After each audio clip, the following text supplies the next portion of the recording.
في الحلقة اللي فاتت قلنا ابني الجودة الأول وبعدين كبر، بس في قرار بيجي بدري جدا لو اتاخد غلط ممكن يهد كل اللي بنيته. في التسعير هل انت مستقر صح ولا بتخسر من غير ما تحس؟ انت في بداية مشروعك ولا في مرحلة النمو؟ قدامك 3 طرق للتسعير: 1. تسعير اقل من السوق علشان تجيب عملاء كتير. 2. تسعير اعلى بناء على قيمة مميزة. 3. تسعير قريب من السوق مع تحسين بسيط. وزي ما اتعودنا معانا 5 ثواني، استنى اجابتك في التعليقات. اكتب رقم 1 او 2 او 3.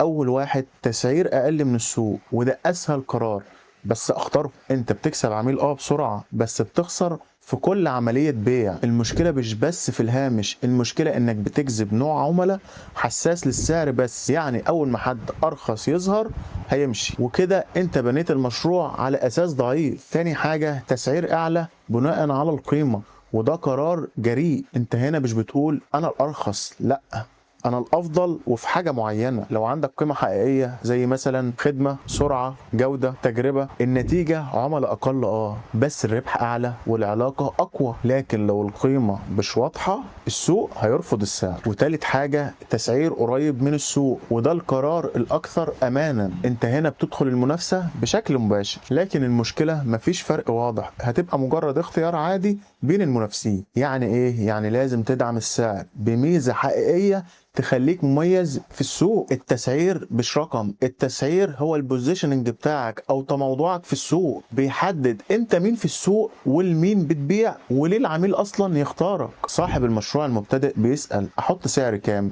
لكن المدير الحقيقي بيشوف هو عايز يكون ايه في السوق. وهنا نيجي لسؤال مهم: بعد ما تسعر صح امتى المنافسين ممكن يهدوا كل اللي انت بنيته؟ وده هيكون موضوع حلقتنا الجاي. انا الدكتور احمد ابو المعاطي، وفي ملعب البيزنس هنعلمك ازاي تلعبها صح.